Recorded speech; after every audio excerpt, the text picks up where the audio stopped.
ನಮಸ್ಕಾರ ಕನ್ನಡ ಮಿತ್ರ ಯೂಟ್ಯೂಬ್ ಚಾನೆಲ್ಗೆ ಸ್ವಾಗತ. ಇದೀಗ ತಾನೇ ಬಂದ ರಾಜ್ಯದ ಮಾಹಿತಿಗಳು. ಇಡಿ ದಾಳಿ ಮಾಡಿಸುವ ಮೂಲಕ ಕಾಂಗ್ರೆಸ್ ಟಾರ್ಗೆಟ್ ಮಾಡ್ತಿದ್ದಾರೆ. ಬಿಜೆಪಿಯವರ ಮೇಲೆ ದಾಳಿ ಆಗ್ತಾ ಇಲ್ಲ ಎಂದು ಸಿಎಂ ಸಿದ್ದರಾಮಯ್ಯನವರ ಗಂಭೀರ ಆರೋಪ. ಮತ್ತೊಂದೆಡೆಯಲ್ಲಿ ಸಾರಿಗೆ ನೌಕರರ ಬೇಡಿಕೆ ಈಡೇರಿಸಬೇಕು ಎಂದು ಬಿಜೆಪಿಯವರು ಆಗ್ರಹ ಮಾಡಿದ್ದಕ್ಕೆ ರಾಮಲಿಂಗಾರೆಡ್ಡಿ ಅವರು ತಿರುಗೇಟು ಕೊಟ್ಟಿದ್ದಾರೆ. ನಿಮ್ಮ ನಕಲಿ ಕಾಳಜಿ ಬೇಡ ಎಂದು ಸಾಮಾಜಿಕ ಜಾಲತಾಣದಲ್ಲಿ ಟ್ವೀಟ್ ಮಾಡಿದ್ದಾರೆ. ಆ ಬಗ್ಗೆಯೂ ಕೂಡ ಮಾಹಿತಿ ನೋಡೋಣ. ನೀವು ಕೂಡ ಗೃಹಲಕ್ಷ್ಮಿ ಯೋಜನೆ ಫಲಾನುಭವಿಗಳಾಗಿದ್ದರೆ ನಿಮಗೊಂದು ಗುಡ್ ನ್ಯೂಸ್ ಕೊಟ್ಟ ಸರ್ಕಾರ. 6,000 ರೂಪಾಯಿ ಜಮೆ ಮಾಡಲಾಗ್ತಾ ಇದೆ. ಈ ಜಿಲ್ಲೆ ಫಲಾನುಭವಿಗಳಿಗೆ ಗುಡ್ ನ್ಯೂಸ್. ಏನಿದು ಮಾಹಿತಿ ನೋಡೋಣ. ಮತ್ತೊಂದೆಡೆಯಲ್ಲಿ ಕರ್ನಾಟಕದ ರೈತರಿಗೆ ಮತ್ತೊಮ್ಮೆ ಸಾಲ ಸಂಕಷ್ಟ. ಶೂನ್ಯ ಬಡ್ಡಿ ಯೋಜನೆ ಕಾಣಿಯಾಗಿ ಹೋಗಿದೆ. ರೈತರಿಗೆ ಸಾಲವೇ ಸಿಗುತ್ತಿಲ್ಲ. ರೈತರಾಗಿದ್ದರೆ ವಿಡಿಯೋ ಸ್ವಲ್ಪನೂ ಸ್ಕಿಪ್ ಮಾಡಬೇಡಿ. ಮತ್ತೊಂದೆಡೆಯಲ್ಲಿ ಕೆಲಸವಿಲ್ಲದ ಮಂತ್ರಿ ಎಂದಿರುವ ಸಿಎಂ ಸಿದ್ದರಾಮಯ್ಯನವರ ಹೇಳಿಕೆಗೆ ಸವಾಲು ಹಾಕಿದಂತ ಕೇಂದ್ರದ ಸಚಿವ ಸೋಮಣ್ಣವರು ಏನಿದು ಮಾಹಿತಿ ಎಂಬುದನ್ನು ಕೂಡ ನೋಡೋಣ. ಇನ್ನು ನಿಮ್ಮ ಹತ್ತಿರ ಒಂದಕ್ಕಿಂತ ಹೆಚ್ಚು ಸಿಮ್ ಕಾರ್ಡ್ ಇದ್ರೆ ಈ ಮಾಹಿತಿ ಪೂರ್ತಿ ನೋಡಿ. ಅದರಲ್ಲೂ ಏರ್ಟೆಲ್ ಸಿಮ್ ಆಗಿದ್ರೆ ಈ ಒಂದು ವಿಡಿಯೋ ಶಾಕಿಂಗ್ ಸುದ್ದಿ ಆಗಲಿದೆ. ರೀಚಾರ್ಜ್ ಬೆಲೆ ಏರಿಕೆ ಮಾಡಲಾಗಿದೆ ಸ್ನೇಹಿತರೆ. ಹೊಸ ದರಗಳ ಪಟ್ಟಿ ಬಗ್ಗೆ ಮಾಹಿತಿ ನೋಡೋಣ. ಎಲ್ಲ ಸುದ್ದಿ ನೋಡೋಕ್ಕಿಂತ ಮೊದಲು ನೀವು ನಮ್ಮ ಚಾನಲ್ಗೆ ಮೊದಲು ಬಾರಿ ಭೇಟಿ ಕೊಡ್ತಿದ್ರೆ ದಯವಿಟ್ಟು ಸಬ್ಸ್ಕ್ರೈಬ್ ಆಗಿ ಪಕ್ಕದಲ್ಲಿ ಕಾಣಿಸೋ ಗಂಟೆ ಕೂಡ ಒತ್ತಿ. ಇದರಿಂದ ರಾಜ್ಯದ ಮಾಹಿತಿಗಳು ನಿಮಗೆ ಸಿಗುತ್ತವೆ. ವಿಡಿಯೋಗೆ ಲೈಕ್ ಮಾಡಿ ಮತ್ತು ವಿಡಿಯೋ ಪೂರ್ತಿಯಾಗಿ ನೋಡಿ. ಬನ್ನಿ ಸ್ನೇಹಿತರೆ, ಎಲ್ಲ ಮಾಹಿತಿಗಳನ್ನು ಡೀಟೇಲ್ ಆಗಿ ನೋಡೋಣ. ರಾಜ್ಯದ ಮುಖ್ಯಮಂತ್ರಿ ಸಿದ್ದರಾಮಯ್ಯನವರು ಕೇಂದ್ರ ಸರ್ಕಾರದ ವಿರುದ್ಧ ಗಂಭೀರವಾದ ಆರೋಪ ಮಾಡಿದ್ದಾರೆ. ಅದೇನೆಂದ್ರೆ ಕೇಂದ್ರ ಸರ್ಕಾರ ಕಾಂಗ್ರೆಸ್ ಅವರನ್ನ ಗುರಿಯಾಗಿಸಿಕೊಂಡೇ ಇಡಿ ಇಲಾಖೆ ಮೂಲಕ ದಾಳಿ ಮಾಡ್ತಾ ಇದೆ. ಆದರೆ ಬಿಜೆಪಿಯವರ ಮೇಲೆ ಯಾವುದೇ ದಾಳಿಗಳು ಆಗುತ್ತಿಲ್ಲ ಎಂದು ಮುಖ್ಯಮಂತ್ರಿಯವರು ಹೇಳಿಕೆ ಕೊಟ್ಟಿದ್ದಾರೆ. ಚಾಮರಾಜನಗರ ಜಿಲ್ಲೆಯ ಗುಂಡ್ಲುಪೇಟೆಯಲ್ಲಿ 475 ಕೋಟಿ ವೆಚ್ಚದಲ್ಲಿ 110 ಕೆರೆಕಟ್ಟೆಗಳಿಗೆ ನೀರು ತುಂಬಿಸುವ ಯೋಜನೆ ಸೇರಿದಂತೆ ವಿವಿಧ ಅಭಿವೃದ್ಧಿ ಕಾಮಗಾರಿಗಳಿಗೆ ಚಾಲನೆ ಕೊಟ್ಟು ಮಾಧ್ಯಮಗಳ ಮುಂದೆ ಮುಖ್ಯಮಂತ್ರಿಯವರು ಈ ಒಂದು ಆರೋಪ ಮಾಡಿದ್ದಾರೆ. ಹೌದು ಸ್ನೇಹಿತರೆ, ನಲ್ಪಾಡ್ ಅವರ ಮೇಲೆ ಆಗಿರುವ ಇಡಿ ದಾಳಿ ಕುರಿತಂತೆ ಮುಖ್ಯಮಂತ್ರಿಯವರು ಈ ರೀತಿಯಾಗಿ ಪ್ರತಿಕ್ರಿಯೆ ಕೊಟ್ಟಿದ್ದಾರೆ. ಇಡಿ ದಾಳಿ ಮಾಡಿಸುವ ಮೂಲಕ ಕೇಂದ್ರದ ಸರ್ಕಾರ ಕಾಂಗ್ರೆಸ್ ಅವರನ್ನ ಮಾತ್ರ ಟಾರ್ಗೆಟ್ ಮಾಡ್ತಿದೆ ಎಂದು ಸಿದ್ದರಾಮಯ್ಯನವರು ಆರೋಪ ಮಾಡಿದ್ದಾರೆ. ಇನ್ನಿದೇ ನಡುವೆ ಕಾಂಗ್ರೆಸ್ನವರು ಮಹಿಳೆಯರಿಗೆ ಮೀಸಲಾತಿ ಬಗ್ಗೆ ವಿರೋಧ ವ್ಯಕ್ತಪಡಿಸುತ್ತಿದ್ದಾರೆ ಎಂದಿರುವ ಪ್ರಧಾನಿ ಮೋದಿ ಹೇಳಿಕೆಗೆ ಪ್ರತಿಕ್ರಿಯೆ ಕೊಟ್ಟಂತ ಸಿದ್ದರಾಮಯ್ಯನವರು ನೋಡ್ರಿ, ಗ್ರಾಮ, ತಾಲೂಕು, ಜಿಲ್ಲಾ ಪಂಚಾಯತ್, ನಗರಸಭೆ, ನಗರ ಪಾಲಿಕೆಗಳಲ್ಲಿ 50% ಮಹಿಳೆಯರಿದ್ದು ಇದಕ್ಕೆ ಕಾಂಗ್ರೆಸ್ ಸರ್ಕಾರವೇ ಕಾರಣ. ಮಹಿಳಾ ಮೀಸಲಾತಿಗೆ ನಾವು ಎಂದೂ ಕೂಡ ವಿರೋಧ ವ್ಯಕ್ತ ಪಡಿಸಿಲ್ಲ. ಬಿಜೆಪಿಯವರು ಸುಳ್ಳು ಪ್ರಚಾರ ಮಾಡ್ತಿದ್ದಾರೆ. ಇಂದು ಸ್ಥಳೀಯ ಸಂಸ್ಥೆಗಳಲ್ಲಿ ಮಹಿಳಾ ಮೀಸಲಾತಿನ ಜಾರಿಗೆ ತಂದಿದ್ದೆ ಕಾಂಗ್ರೆಸ್ ಸರ್ಕಾರ ಎಂದು ಮುಖ್ಯಮಂತ್ರಿಯವರು ಹೇಳಿಕೆ ಕೊಟ್ಟಿದ್ದಾರೆ. ಇನ್ನು ಇದೇ ನಡುವೆ ಚಾಮರಾಜನಗರ ಜಿಲ್ಲೆಗೆ ಭೇಟಿ ನೀಡಿದರೆ ಅಧಿಕಾರ ಕಳೆದುಕೊಳ್ಳುತ್ತಾರೆ ಎನ್ನುವ ಬಗ್ಗೆ ಪ್ರತಿಕ್ರಿಯೆ ಕೊಟ್ಟಂತ ಸಿದ್ದರಾಮಯ್ಯನವರು ಇದೊಂದು ಮೂಢನಂಬಿಕೆ. ನಾನು ಮುಖ್ಯಮಂತ್ರಿ ಆದ ಮೇಲೆ ಚಾಮರಾಜನಗರ ಜಿಲ್ಲೆಗೆ ಸಾಕಷ್ಟು ಬಾರಿ ಬಂದು ಭೇಟಿ ನೀಡಿದ್ದೇನೆ. ಮೂಢನಂಬಿಕೆಗಳಲ್ಲಿ ನನಗೆ ನಂಬಿಕೆ ಇಲ್ಲ. ಇಲ್ಲಿಗೆ ಬಂದಷ್ಟು ನನ್ನ ಕುರ್ಚಿ ಗಟ್ಟಿಯಾಗುತ್ತದೆ ಎಂದು ಮುಖ್ಯಮಂತ್ರಿಯವರು ಹೇಳಿಕೆ ಕೊಟ್ಟಿದ್ದಾರೆ. ಬನ್ನಿ ಸ್ನೇಹಿತರೆ, ಮತ್ತೊಂದು ಮಾಹಿತಿಗೆ ಹೋಗೋಣ. ರಾಜ್ಯದ ಕಾಂಗ್ರೆಸ್ ಸರ್ಕಾರ ಸಾರಿಗೆ ನೌಕರರ ಬೇಡಿಕೆ ಈಡೇರಿಸುತ್ತಿಲ್ಲ ಎಂದಿರುವ ಬಿಜೆಪಿಯವರಿಗೆ ರಾಮಲಿಂಗಾರೆಡ್ಡಿ ಅವರು ತಿರುಗೇಟು ಕೊಟ್ಟಿದ್ದಾರೆ. ನಕಲಿ ಕಾಳಜಿ ತೋರಿಸುವುದು ಬೇಡ ಎಂದು ಸಾಮಾಜಿಕ ಜಾಲತಾಣದಲ್ಲಿ ಟ್ವೀಟ್ ಮಾಡಿದ್ದಾರೆ. ಹೌದು ಸ್ನೇಹಿತರೆ, ಕಾಂಗ್ರೆಸ್ ಸರ್ಕಾರ ಜಾರಿಗೆ ತಂದಿರುವ ಪಂಚ ಗ್ಯಾರಂಟಿ ಯೋಜನೆಗಳಲ್ಲಿ ಉಚಿತ ಬಸ್ ಯೋಜನೆಯೂ ಕೂಡ ಒಂದಾಗಿದ್ದು, ಈ ಒಂದು ಯೋಜನೆ ಜಾರಿಗೆ ಮಾಡಿದ ಬಳಿಕ 4 ಸಾರಿಗೆ ನಿಗಮಗಳು ನಷ್ಟದಲ್ಲಿವೆ ಎಂಬ ಆರೋಪಗಳು ಕೇಳಿ ಬಂದಿವೆ. ಇನ್ನು ಇದೇ ವಿಚಾರ ಕುರಿತಂತೆ ಬಿಜೆಪಿ ರಾಜ್ಯಾಧ್ಯಕ್ಷ BY ವಿಜೇಂದ್ರ ಅವರು ಕೂಡ ದೂರಿದ್ದು, ಇದೇ ಒಂದು ವಿಚಾರಕ್ಕೆ ಸಾರಿಗೆ ಸಚಿವ ರಾಮಲಿಂಗಾರೆಡ್ಡಿ ಅವರು ಟ್ವೀಟ್ ಮಾಡುವ ಮೂಲಕ ತಿರುಗೇಟು ಕೊಟ್ಟಿದ್ದಾರೆ. ನೀವು ಸ್ಕ್ರೀನ್ ಮೇಲೆ ಒಂದು ಟ್ವೀಟ್ ನೋಡ್ತಿರಬಹುದು ಸ್ನೇಹಿತರೆ. ಇದು ಸಾರಿಗೆ ಸಚಿವ ರಾಮಲಿಂಗಾರೆಡ್ಡಿ ಅವರು ಮಾಡಿದ ಟ್ವೀಟ್ ಆಗಿದೆ. BY ವಿಜೇಂದ್ರ ಅವರೇ, ನಿಮ್ಮ ಈ ನಕಲಿ ಕಾಳಜಿಯ ಮುಖವಾಡವನ್ನು ಕಳಚಿಡಿ. ಸಾರಿಗೆ ಸಂಸ್ಥೆ ಇವತ್ತು ಈ ಸ್ಥಿತಿಗೆ ತಲುಪಲು ನಿಮ್ಮ ಪೂಜ್ಯ ತಂದೆ ಶ್ರೀ BS ಯಡಿಯೂರಪ್ಪ ಮತ್ತು BS ಬೊಮ್ಮಾಯಿಯವರ ಕಾಲದ ಆಡಳಿತವೇ ಕಾರಣ. ಅಂದು ಅಧಿಕಾರದ ಅಮಲಿನಲ್ಲಿ ನೌಕರರ ಹೊಟ್ಟೆ ಮೇಲೆ ಹೊಡೆದ ನೀವು ಇಂದು ಯಾವ ಮುಖ ಇಟ್ಟುಕೊಂಡು ಉಪದೇಶ ಮಾಡುತ್ತಿದ್ದೀರಿ ಎಂದು ಪ್ರಶ್ನೆ ಮಾಡಿದ್ದಾರೆ. ನಿಮಗೆ ವಿಷಯದ ಅರಿವಿಲ್ಲ, ಕೇವಲ ಪ್ರಚಾರದ ಹಪಹಪಿ ಮಾತ್ರ ಇದೆ. ನಿಮ್ಮ ಹಳೆಯ ಪಾಪದ ರಾಶಿಯನ್ನು ನಾವೇ ಪದೇ ಪದೇ ಅಗೆದು ತೆಗೆಯಬೇಕಾಗಿರುವುದು ಈ ರಾಜ್ಯದ ಅತಿ ದೊಡ್ಡ ದುರಂತ. ಇನ್ನಾದರೂ ಜನರನ್ನು ದಾರಿ ತಪ್ಪಿಸುವ ಈ ಪೊಳ್ಳು ಹಾರಾಟಗಳನ್ನು ನಿಲ್ಲಿಸಿ ನಿಮ್ಮ ಕಾಲದ ಅಧಃಪತನಕ್ಕೆ ಮೊದಲು ಉತ್ತರ ಕೊಡಿ ಎಂದು ರಾಮಲಿಂಗಾರೆಡ್ಡಿ ಅವರು ಟ್ವೀಟ್ ಮಾಡಿದ್ದಾರೆ. ಸಾರಿಗೆ ಸಂಸ್ಥೆಗಳ ಇತಿಹಾಸದಲ್ಲೇ ಮೊದಲ ಬಾರಿಗೆ 15 ದಿವಸಗಳ ಕಾಲ ಮುಷ್ಕರ ಮಾಡಿಸಿ ತಿಂಗಳು ಕಾಲ ಮುಷ್ಕರ ಮಾಡುವುದಕ್ಕೆ ಅಡಿಪಾಯ ಹಾಕಿಕೊಟ್ಟಿರುವ ಕೀರ್ತಿ ನಿಮಗೆ ಸಲ್ಲಬೇಕು. ನಿಮ್ಮ ಅವಧಿಯಲ್ಲಿ 2 ಬಾರಿ ಮುಷ್ಕರ ನಡೆದಿರುವುದು ದಾಖಲೆಯಾಗಿದೆ.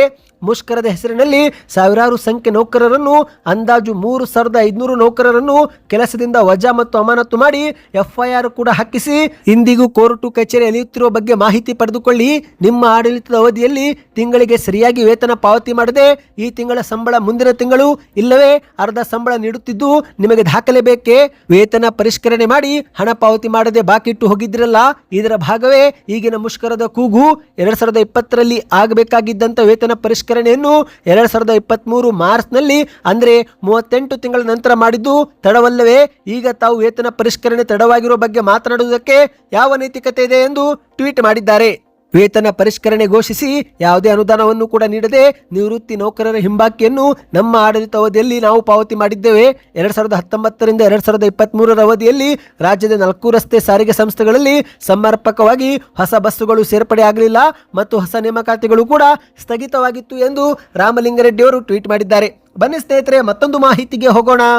ನೀವು ಕೂಡ ರೈತರಾಗಿದ್ದು ಸಾಲ ಸೌಲಭ್ಯ ಸಿಗುತ್ತಿಲ್ಲವೆಂದರೆ ನಿಮ್ಮ ಊರಿನ ಹೆಸರನ್ನು ಕಮೆಂಟ್ ಮಾಡಿ. ಹೌದು ಸ್ನೇಹಿತರೆ, ಕರ್ನಾಟಕದಲ್ಲಿ ಖಾಸಗಿ ಸಾಲದ ಬಲೆಗೆ ಸಿಲುಕಿ ರೈತರು ಆತ್ಮಹತ್ಯೆ ಮಾಡಿಕೊಳ್ಳುತ್ತಿರುವ ಘಟನೆ ಹೆಚ್ಚಾಗುತ್ತಿರುವ ನಡುವೆನೇ ಅವರಿಗೆ ನೆರವಾಗಬೇಕಾಗಿದ್ದಂತ ಸ್ವತಃ ಸಹಕಾರಿ ಸಂಘಗಳೇ ಹಣದ ಕೊರತೆಯಿಂದ ಸಂಕಷ್ಟಕ್ಕೆ ಸಿಲುಕಿವೆ ಎಂಬ ಒಂದು ಮಾಹಿತಿ ಮುನ್ನೆಲೆಗೆ ಬಂದಿದೆ.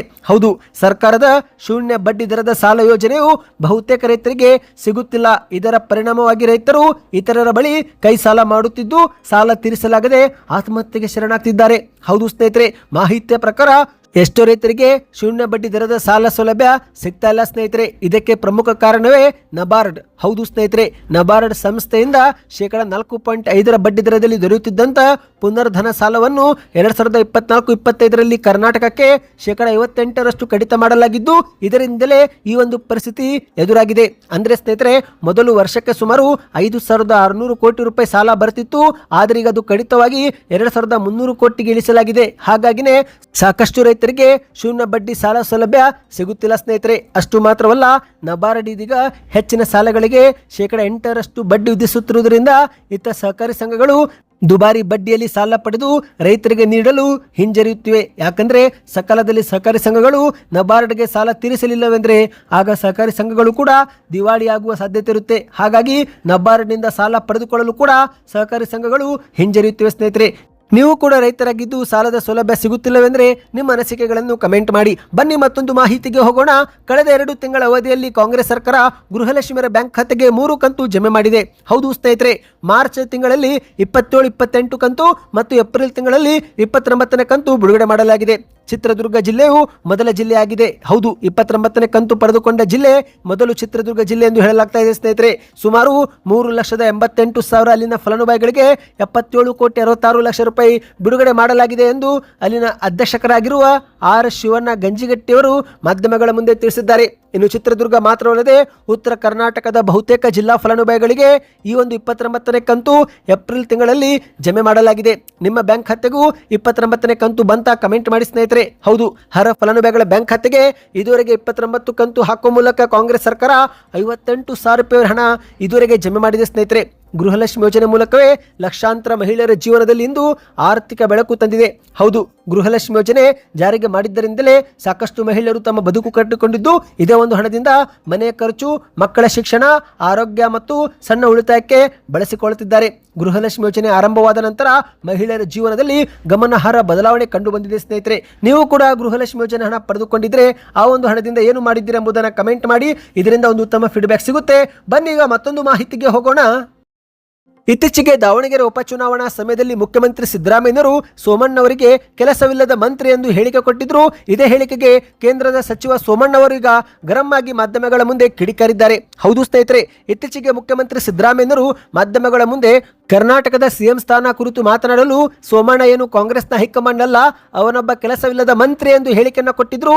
ಇದೇ ಹೇಳಿಕೆಗೆ ಈಗ ಸೋಮಣ್ಣವರು ತಿರುಗೇಟು ಕೊಟ್ಟಿದ್ದಾರೆ. ಹೌದು, ದಾವಣಗೆರೆಯಲ್ಲಿ ಮಾತನಾಡಿದಂಥ ಸೋಮಣ್ಣವರು ಅಂಕಿಅಂಶಗಳನ್ನು ಮುಂದಿಟ್ಟವರು ಹೇಳಲಿ, ಆಗ ಗೊತ್ತಾಗುತ್ತೆ ನಾನು ಕೆಲಸ ಇಲ್ಲದವನ ಅಥವಾ ಸಿಎಂ ಸಿದ್ದರಾಮಯ್ಯನವರು ಕೆಲಸವಿಲ್ಲದವರ.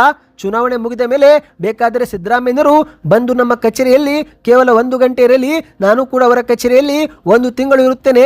ಸಿದ್ದರಾಮಯ್ಯನವರು ಹಳೆಯ ಕಾಲದಲ್ಲೇ ಇದ್ದಾರೆ. ತಾಂತ್ರಿಕ ವ್ಯವಸ್ಥೆ ಬಹಳಷ್ಟು ಮುಂದುವರೆದಿದೆ. ಇದನ್ನು ಸಿದ್ದರಾಮಯ್ಯನವರು ಅರ್ಥ ಮಾಡಿಕೊಳ್ಳಬೇಕು. ಹಿಂದೆ ಇದ್ದ ಸಿದ್ದರಾಮಯ್ಯ ಈಗ ಇಲ್ಲ. ಆ ಸಿದ್ದರಾಮಯ್ಯ ಎಲ್ಲೋ ಕಳೆದು ಹೋಗಿ ಎಷ್ಟೋ ದಿನ ಆಗಿ ಹೋಗಿದೆ. ಈಗಿರುವ ಸಿದ್ದರಾಮಯ್ಯನವರು ಕೇವಲ ನಿಂದನೆ ಮಾಡ್ತಿದ್ದಾರೆ ಎಂದು ಮಾಧ್ಯಮಗಳ ಮುಂದೆ ಹೇಳಿದ್ದಾರೆ. ಇನ್ನೊಬ್ಬರ ಬಗ್ಗೆ ಮಾತನಾಡುವಾಗ ಅಂಕಿಅಂಶ ಇಟ್ಟುಕೊಂಡು ಮಾತನಾಡಿ. ಇನ್ನೊಬ್ಬರ ಬಗ್ಗೆ ಮಾತನಾಡುವಾಗ ನೀವು ರಾಜ್ಯದ ಮುಖ್ಯಮಂತ್ರಿ ಎಂಬುದನ್ನು ಮರಿಬೇಡಿ. ಸಿಎಂ ಸ್ಥಾನದಿಂದ ಹೋದ ಮೇಲೆ ಏನು ಬೇಕಾದರೂ ಮಾತನಾಡಿ, ಆದರೆ ಆ ಹುದ್ದೆಯಲ್ಲಿ ಕುಳಿತಾಗ ಈ ರೀತಿ ಮಾತನಾಡುವುದು ಸರಿಯಲ್ಲ. ನಾನು ಕೂಡ ಕೇಂದ್ರದ ಸಚಿವ, ಜವಾಬ್ದಾರಿಯುತ ಸ್ಥಾನದಲ್ಲಿರುವ ಜನಪ್ರತಿನಿಧಿ. ಹಾಗಾಗಿ ಸಿಎಂ ಸಿದ್ದರಾಮಯ್ಯನವರು ಗಾಂಭೀರ್ಯತೆಯಿಂದ ನಡೆದುಕೊಂಡು ಮಾತನಾಡಲಿ ಎಂದು ದಾವಣಗೆರೆಯಲ್ಲಿ ಸೋಮಣ್ಣ ಅವರು ಕಿಡಿಕಾರಿದ್ದಾರೆ. ಬನ್ನಿ ಸ್ನೇಹಿತರೆ, ಕೊನೆಯ ಮಾಹಿತಿಗೆ ಹೋಗೋಣ. ನಿಮ್ಮ ಹತ್ತಿರವೂ ಕೂಡ ಒಂದಕ್ಕಿಂತ ಹೆಚ್ಚು ಸಿಮ್ ಕಾರ್ಡ್ ಇದ್ರೆ ಯಾವ ಸಿಮ್ ಕಾರ್ಡ್ ಇದೆ ಎಂಬುದನ್ನು ಕಮೆಂಟ್ ಮಾಡಿ ಸ್ನೇಹಿತರೆ. ಇದೀಗ ಏರ್ಟೆಲ್ ಗ್ರಾಹಕರಿಗೆ ಶಾಕಿಂಗ್ ಸುದ್ದಿ. ರಿಚಾರ್ಜ್ ಬೆಲೆ ಮತ್ತೊಮ್ಮೆ ಏರಿಕೆ ಮಾಡಲಾಗ್ತಾ ಇದೆ. ಹೌದು, ಪ್ರಮುಖ ಟೆಲಿಕಾಂ ಸಂಸ್ಥೆಯಾಗಿರುವ ಏರ್ಟೆಲ್ ತನ್ನ ಪ್ರಿಪೇಡ್ ಬಳಕೆದಾರರಿಗೆ ಶಾಕ್ ಕೊಟ್ಟಿದೆ. ಜನಪ್ರಿಯ ರಿಚಾರ್ಜ್ ಪ್ಲಾನ್ಗಳ ಬೆಲೆಯನ್ನ ಹೆಚ್ಚಿಗೆ ಮಾಡುವುದರ ಜೊತೆಗೆ ಅವುಗಳ ಜೊತೆಗೆ ಸಿಗುತ್ತಿದ್ದಂತ ಕೆಲವು ಪ್ರಮುಖ ಪ್ರಯೋಜನಗಳನ್ನು ಕೂಡ ತೆಗೆದುಹಾಕಿದೆ. ಹೌದು ಸ್ನೇಹಿತರೆ, ಒಂದು ಕಡೆಯಲ್ಲಿ ದೇಶದಲ್ಲಿ ಮೊಬೈಲ್ ರಿಚಾರ್ಜ್ಗಳು ಕಡಿಮೆ ಇವೆ ಎಂದು ಕಂಪನಿ ಮ್ಯಾನೇಜ್ಮೆಂಟ್ ಹೇಳುತ್ತಿದ್ರು, ಮತ್ತೊಂದೆಡೆಯಲ್ಲಿ ಸತತವಾಗಿ ಬೆಲೆ ಏರಿಕೆಗಳು ಕಾಣುತ್ತಿವೆ ಸ್ನೇಹಿತರೆ. ಇದೀಗ ಏರ್ಟೆಲ್ ತನ್ನ ಅತ್ಯಂತ ಜನಪ್ರಿಯ ರಿಚಾರ್ಜ್ ಪ್ಲಾನ್ ಆಗಿರುವ 859 ರೂಪಾಯಿ ಪ್ಲಾನ್ ಬೆಲೆಯನ್ನು 899 ರೂಪಾಯಿಗೆ ಏರಿಕೆ ಮಾಡಿದೆ. ಅಂದ್ರೆ 40 ರೂಪಾಯಿ ಏರಿಕೆ ಮಾಡಲಾಗಿದೆ ಸ್ನೇಹಿತರೆ. ಈ ಪ್ಲಾನ್ ನಲ್ಲಿ 84 ದಿನ ವ್ಯಾಲಿಡಿಟಿ, ಪ್ರತಿದಿನ 1.5 GB ಡೇಟಾ ಮತ್ತು ಅನ್ಲಿಮಿಟೆಡ್ ಕಾಲ್ ಇರುತ್ತೆ. ಇದರಲ್ಲಿ ಯಾವುದೇ ಬದಲಾವಣೆ ಇಲ್ಲ. ಆದರೆ ಒಂದು ಪ್ರಮುಖ ಲಾಭವನ್ನು ಕಂಪನಿ ಕಡಿತ ಮಾಡಿದೆ. ಅದೇನೆಂದ್ರೆ ಸ್ನೇಹಿತರೆ, ಮೊದಲು ಈ ಪ್ಲಾನ್ ಜೊತೆಗೆ ಸಿಗುತ್ತಿದ್ದಂತ ರಿವಾರ್ಡ್ಸ್ ಮಿನಿಯನ್ನು ಈಗ ಏರ್ಟೆಲ್ ತೆಗೆದು ಹಾಕಿದೆ. ಇದರಿಂದ ಬಳಕೆದಾರರು ಪ್ರತಿ ತಿಂಗಳು ಪಡೆದುಕೊಳ್ಳುತ್ತಿದ್ದಂತ 80 ರೂಪಾಯಿ ಕ್ಯಾಶ್ ಬ್ಯಾಕ್ ಇನ್ನು ಮುಂದೆ ಸಿಗೋದಿಲ್ಲ. ಇನ್ನು ಅದೇ ರೀತಿ ಸ್ನೇಹಿತರೆ, 799 ರೂಪಾಯಿ ಪ್ಲಾನ್ ರದ್ದು ಮಾಡಲಾಗಿದೆ. ಹೌದು, ಮೊದಲು 799 ರೂಪಾಯಿ ರಿಚಾರ್ಜ್ ಮಾಡಿದ್ರೆ 77 ದಿನ ವ್ಯಾಲಿಡಿಟಿ ಇರ್ತಿತ್ತು. ಈಗ ಆ ಒಂದು ಪ್ಲಾನ್ ಅನ್ನು ಸಂಪೂರ್ಣವಾಗಿ ರದ್ದು ಮಾಡಲಾಗಿದೆ ಸ್ನೇಹಿತರೆ. ಒಟ್ಟಿನಲ್ಲಿ ಏರ್ಟೆಲ್ ತನ್ನ ಎಲ್ಲಾ ಪ್ಲಾನ್ಗಳ ಬೆಲೆಯಲ್ಲಿ 30 ರೂಪಾಯಿಂದ 50 ರೂಪಾಯಿವರೆಗೆ ಏರಿಕೆ ಮಾಡಿದೆ. ನಿಮ್ಮ ಹತ್ತಿರ ಯಾವ ಸಿಮ್ ಇದೆ ಎಂಬುದನ್ನು ಕಮೆಂಟ್ ಮಾಡ್ತಾ ಚಾನಲ್ಗೆ ಸಬ್ಸ್ಕ್ರೈಬ್ ಮಾಡ್ಕೊಳ್ಳಿ. ವಿಡಿಯೋಗೆ ಲೈಕ್ ಮತ್ತು ಶೇರ್ ಕೂಡ ನೀವು ಮಾಡಿ.